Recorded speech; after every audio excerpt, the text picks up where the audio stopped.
তো দুই দল আসি গেছে মারমুখী ভঙ্গিতে। এই মাঝখানে যে অদ্ভুত জীবটাকে দেখতেছেন এটার নাম রেফারি, বল বগলের তলে। এখনই খেলা শুরু হবে। চমৎকার পরিবেশ, মেঘযুক্ত মাঠ, কর্দমাক্ত আকাশ। রেফারি এদিক ওদিক তাকাইতেছে, খেলা শুরু করে। বাঁশি মার মাকি লম্বা বাঁশি দেখছেন, এরকম আর বাঁশি জিন্দিগিতে কেউ দেখে না।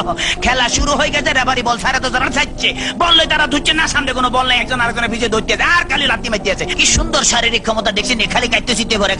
রেফারি ফরম নিশ্চিন্তে সুইংগাম চাপাই দিয়েছে, লড়ে জরে না।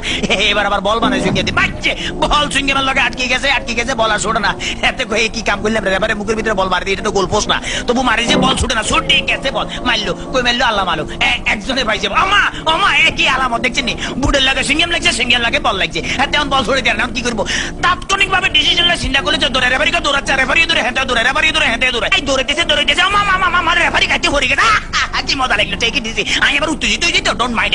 এবারে খেলা আবার সরম গতিতে চলতে আছে। এরকমের খেলা কেউ দেয় না, বল কেমনে ফায়ার লগে ফিক্সড হয়ে গেছে, আর বেগুনে জাম করে উত্তর সিটটা কাটতে পারে না। এবারে দেখেন গুলির ব্যাং নৃত্য, গুলি লাফাই দিয়েছে কিন্তু বল ফাইতে আছে না।